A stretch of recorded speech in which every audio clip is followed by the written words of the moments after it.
നമുക്ക് പൊട്ടിച്ചിരി തുടരാം. അങ്ങനെ തുടരാൻ അങ്ങനെ പറട്ടെ. ഞങ്ങൾ ചിലത്തെ കാര്യങ്ങളൊക്കെ തീരുമാനിച്ചിട്ട് തുടർന്നാ മതി.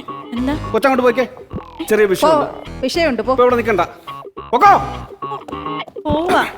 ആ പോ. പിന്നെന്താ താമസം?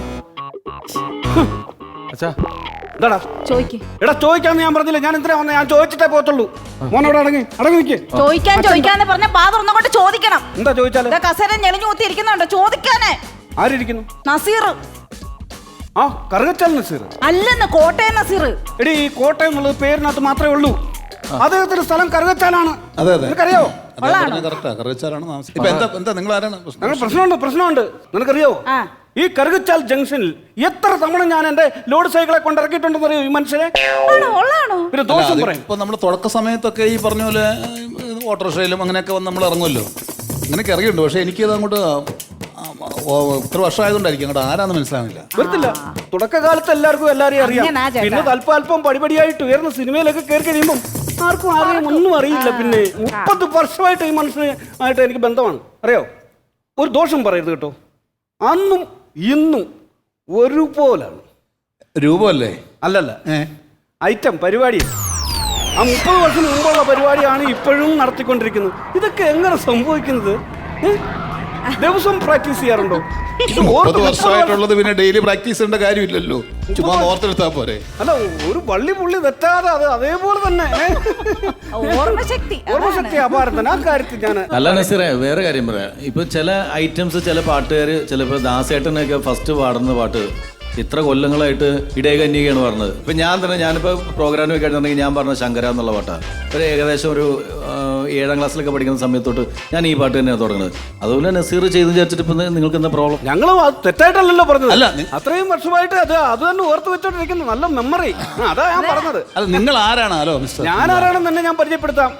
പത്തനംതിട്ട പുൽച്ചാടി ഹാസ്യകലാ പ്രകടന സമിതിയുടെ ഫൗണ്ടറാണ്, സ്ഥാപകനാണ് ഞാൻ. ട്രൂപ്പിന്റെ പേരാണോ ഈ പുൽച്ചാടി? അതെ അതെ. 1970 പണ്ട് ഇപ്പോഴല്ലയോ നിങ്ങൾ മിമിക്രി എന്നൊക്കെ പേരിട്ട് ഇറങ്ങിയത്. അതിനു മുമ്പ് എന്തായിരുന്നു? ഹാസ്യകലാ പ്രകടനം എന്നായിരുന്നു. ഇപ്പൊ എന്താണ്? ഇപ്പൊ ഇവിടെ എന്താണ് നിങ്ങളെ ആവശ്യം, പ്രശ്നം എന്താണ്? പറയാം. മറ്റേ പുള്ളി ഉണ്ടായിരുന്നു. ഹലോ, നമസ്കാരം. നമസ്കാരം. ഞങ്ങൾ ഇത്രയും ദൂരേന്ന് നാദൃശ പിടിച്ച് ഇവിടെ ഓട്ടോറിക്ഷ കാണാൻ വന്നത്. ഞങ്ങൾ കളിതമാശ പറയാൻ വേണ്ട. നാദർഷ വിളിച്ച ഓട്ടോറിക്ഷ തെറ്റി. ഓട്ടോറിക്ഷ വിളിച്ച് നാദർഷ കാണാമെന്ന് അച്ഛൻ പറഞ്ഞ തെറ്റിപ്പോയി. ഞാനങ്ങനെ പറഞ്ഞു. അച്ഛൻ ഇപ്പൊ പറഞ്ഞു നാദർഷ വിളിച്ച് ഓട്ടോറിക്ഷ കാണാമെന്ന്. അത് തെറ്റ്. തെറ്റേന്ന് അച്ഛൻ പറഞ്ഞു. അച്ഛൻ തിരുത്തി. അമ്മ ഞാനല്ല ഓട്ടോറിക്ഷ വിളിച്ച് നാദർഷ സാറിനെ കാണാമെന്ന്. എന്റെ മോനാണ്. അവനെ നിങ്ങൾ ഇവിടുത്തെ റേഡിയേഷൻ റൗണ്ടിൽ നിങ്ങൾ പുറത്താക്കിയത്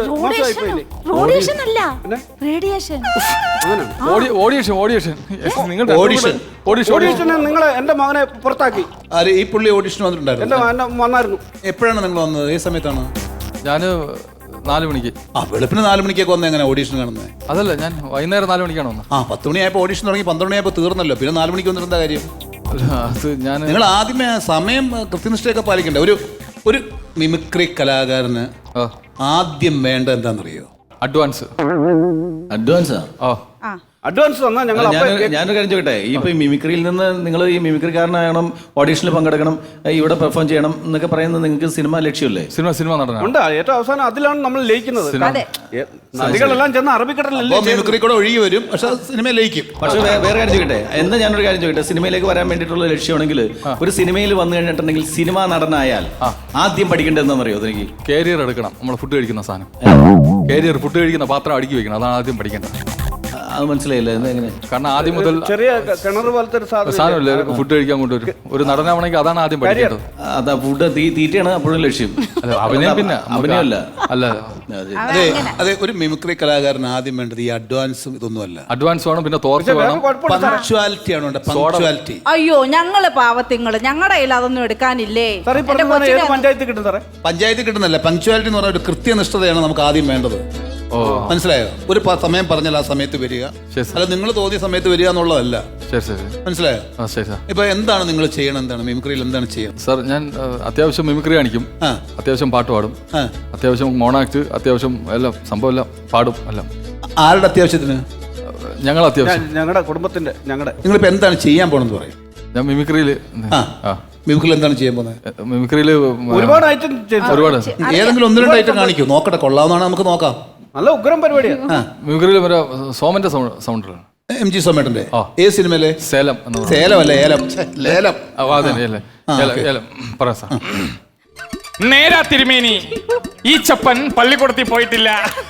ഈച്ചപ്പനല്ല കേട്ടോ, ഈപ്പച്ചൻ. ഞാൻ രണ്ടാമത് പറഞ്ഞു സാധനം. എന്ത്? പള്ളിക്കൂടത്തിൽ പോയിട്ടില്ല, അതുകൊണ്ടാണ് അങ്ങനെ സംഭവം. മിമിക്രിയിൽ വേറെ എന്താണ് നിങ്ങൾ കാണിക്കുന്നത്? വേറെ എന്ത് വേണം സാർ മിമിക്രി? സൗണ്ട്, വേറെ എന്തെങ്കിലും സൗണ്ട്? ഉണ്ട് സാർ. ശബ്ദങ്ങൾ എടുക്കണം. ശബ്ദങ്ങൾ എടുക്ക. ആ അയ്യോ ശബ്ദം. ആ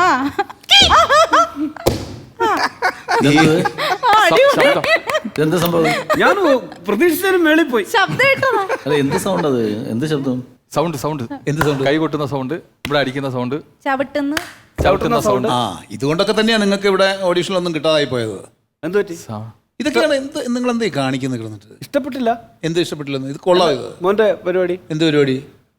എടാ, നിനക്ക് സംഭവം മനസ്സിലായോ? ഇല്ല ചാ. ഇത് ഇഷ്ടപ്പെട്ടില്ല എന്ന് പറയുമ്പോൾ നമ്മളെ അങ്ങ് പറഞ്ഞ് അങ്ങ് വിട്ട് കഴിഞ്ഞു കഴിഞ്ഞാൽ ഇതേ ഐറ്റം കൊണ്ട് ഗൾഫിൽ അടിക്കാമല്ലോ. ആർക്ക്? ആ ഇരിക്കുന്ന മനുഷ്യനെ ഇത് അടുത്ത നമ്മൾ ഇതിന് സി ഡി ഇടുമ്പോൾ കാണാം. ഗൾഫിലെ സി ഡികൾ ഇടുമ്പോൾ ഇത് സെയിം സാധനം അവിടെ കൊണ്ട് അലക്കാനുള്ള പരിപാടിയാണ്. മോട്ടിച്ചോണ്ട് പോകുന്നത്. ഇത് എങ്ങനെയാണ് ഇവർ ഐറ്റം പിടിക്കുന്നത്? അപ്പൊ കാണിക്കണ്ടായിരുന്നല്ലേ ചാ? മണ്ടത്തരമായി പോയി. നിങ്ങൾക്കൊരു കാര്യം അറിയാമോ? മധ്യ തിരുവിതാംകൂറിൽ ട്രെയിൻ കൊണ്ടുവന്നതും അത് തുരങ്കത്തിൽ കൂടെ ഓടിച്ചതും ഇരുമ്പ് പാലത്തിൽ കൂടെ ഓടിച്ചതും ആരാണ്? ബ്രിട്ടീഷുകാര്. ഇത്തിരി പൊളിക്കും. ഞാനാണ്. അത് നിങ്ങളോ? ഞാനാണ്. 1970 ചാ. ആ ഏത് മറ്റേ ഒറിജിനൽ ട്രെയിനോ? ഓ ട്രെയിൻ. അതെ, നമ്മളെ കളിയാക്കാണ്. കാണിച്ചു കൊടുക്കണം. കാണിച്ചു കൊടുക്കാം. വലതുകാൽ മുന്നോട്ട് വെച്ച് ഇടതുകാൽ അതുപോലെ വെച്ച് വലതു കൈ മേളോട്ട് പൊക്കി ചുണ്ടോട് ചേർത്ത് വെച്ച് ട്രെയിൻ.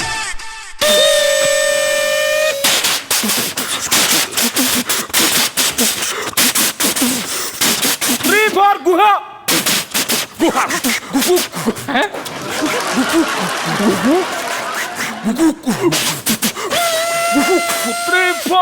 ഇരുമ്പ് പാലം.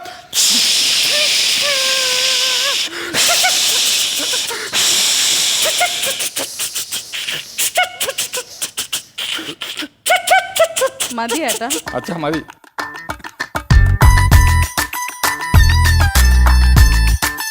എങ്ങനെയുണ്ട്? എന്താ ഈ തുടച്ചതാണോ മുണ്ടല്ലേ? അല്ല ഇത് അത് ട്രെയിൻ വിടുമ്പോൾ എല്ലാവർക്കും അങ്ങനെ സംഭവിക്കുന്നതാണ്. ഇതോ? ഇതൊന്നും കൊള്ളൂല. ഇതൊന്നും ഭയങ്കര മോശപ്പെട്ട സാധനങ്ങളാണ്. കാരണം വെച്ചാൽ ഒരു പെർഫെക്ഷൻ ഇല്ല, ഒന്നുമില്ല. ഇതൊക്കെ അത്രയും നല്ല കലാകാരന്മാർ ഇതിന്. നിങ്ങൾ ആ ഗിന്നസ് പാക്കറൊക്കെ ട്രെയിൻ ചെയ്യണുണ്ടോ? എന്ത് രസമായിട്ട് ചെയ്യും. ഇതൊന്നും പോരാ. നിങ്ങൾ ഈ മൈദം വെച്ചിട്ടൊന്നും മിമിക്രി വരാൻ നിൽക്കില്ല. അത് പുള്ളിക്ക് നീളം ഇല്ലാത്തതുകൊണ്ടായിരിക്കും. എന്ത്? അത് ചെറിയ ട്രെയിൻ അല്ല, നമ്മളെ വലിയ ട്രെയിൻ. ഒരു വലിയ ട്രെയിനാണ് വിട്ടത്. അല്ല, അങ്ങനെ ഇപ്പൊ ഞങ്ങളെ പറഞ്ഞുവിടാനൊന്നും നിങ്ങൾക്ക് പറ്റത്തില്ല. ഞങ്ങള് കത്തുമായിട്ടാ വന്നേക്കുന്നേ. ആരുടെ? അമ്മയുടെ കത്തുണ്ട്. അമ്മയുടെ കത്ത് ആണോ? അമ്മയുടെ കത്തുമായിട്ടാണോ ഇരിക്കുന്നത്? അമ്മയുടെ കത്തുണ്ട്. അത് നിങ്ങൾ നേരത്തെ പറയണ്ടെന്നാ. പിന്നെ നമ്മള് ആദ്യം കഴിവ് വെച്ച് കയറാന്ന് വിചാരിച്ചു. അല്ലെങ്കിൽ മനസ്സിലായി അമ്മയുടെ കത്ത്. ഓക്കെ പിന്നെ കൊണ്ടോ. കൊണ്ട് കൊറേ ഇത് സിഗ്നേച്ചർ ഒക്കെ കറക്റ്റ് ഉണ്ടല്ലോ അല്ലേ? ഉണ്ടോ എല്ലാവരും? സെക്രട്ടറിയുടെ പ്രസിഡന്റിന്റെ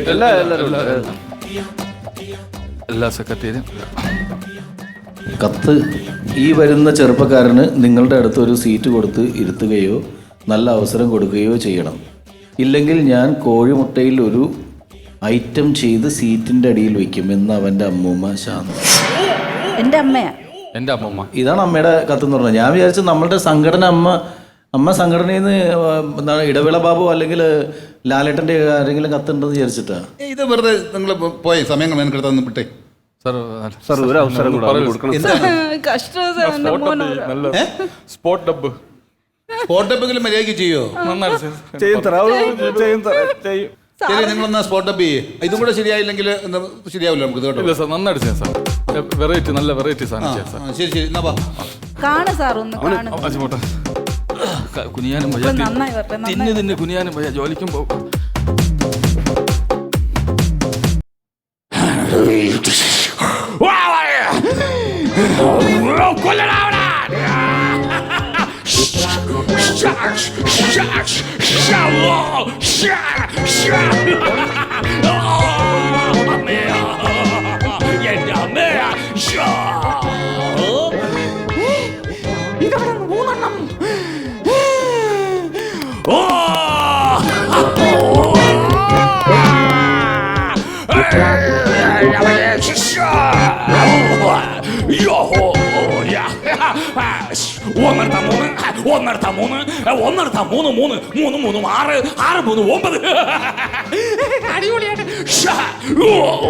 ഇങ്ങനെ വെച്ചിരിക്കണം. ദൈവമേ കൊള്ളല്ലേ, അവളെ ദേഹത്ത് അറിയാതെ വിടുന്നതാണ്.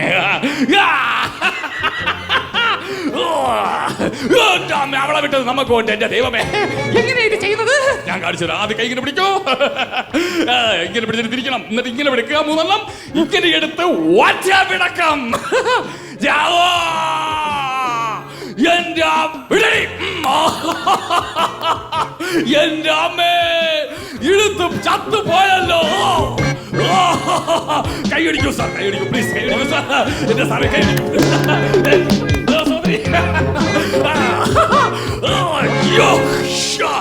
നോക്കണം, എല്ലാം ചത്ത്. ചേട്ടാ ചേട്ടാ എന്ത് ചേട്ടാ ചേട്ടാ ചേട്ടാ എഴുന്നേക്ക് ചേട്ടാ. മോനെ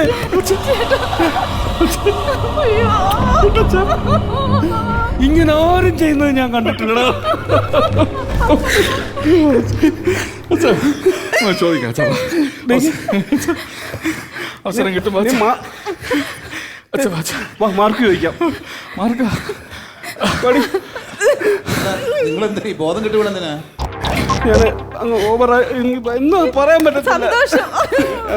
ഞാൻ സത്യം പറയട്ടെ സാറേ, അച്ഛൻ അറിയാതെ പഠിച്ചതാണ് ഞാൻ. ആണോ? അതാണ് അച്ഛൻ ഇങ്ങനെ ബോധം കെട്ട് വീഴുന്നത്. അല്ല, ഇതിനകത്ത് എനിക്ക് മനസ്സിലാവാത്തത്, സാധാരണ നമ്മളിപ്പോ ഈ സ്പോട്ട് ഡബ് ചെയ്യുമ്പോൾ എന്താ പറയാ, ഈ ഹെൽമെറ്റ് വെച്ച് ചെയ്യുന്നു പറഞ്ഞു, അല്ലെങ്കിൽ എന്തെങ്കിലും ജോലിയൊക്കെ എടുത്തോണ്ട് അങ്ങനെ പല രീതിയിൽ ചെയ്യുന്നുണ്ടെന്ന് പറഞ്ഞു. സാറ് പറഞ്ഞു. നിങ്ങൾ പറഞ്ഞു എന്താ വെറൈറ്റി ഉള്ളതാണ്. ഇതിനകത്ത് എന്താണ് വെറൈറ്റി എന്നുള്ളത്? വെറൈറ്റി ഉണ്ടായിരുന്നു സാർ. എന്താണ് വെറൈറ്റി? ഞങ്ങളൊരു വെറൈറ്റി കണ്ടില്ല. ഇത് സാറിന്റെ പേഴ്സ്, ഇത് ഇക്കാരുടെ പേഴ്സ്, ഇത് മേഡത്തിന്റെ മോതിരം. ഇതാണ് എന്റെ വെറൈറ്റി. ഇപ്പൊ നിങ്ങൾക്ക് ഒരു കാര്യം മനസ്സിലായ, ഒരു കലാകാരന് വേണ്ടത് പഞ്ച്വാലിറ്റി അല്ല, പിന്നെ അഡ്വാൻസ് ആണ്. എനിക്കൊരു സാരി മോനെ, എനിക്കൊരു സാരി മേടിച്ചു തരണേ. ഇനി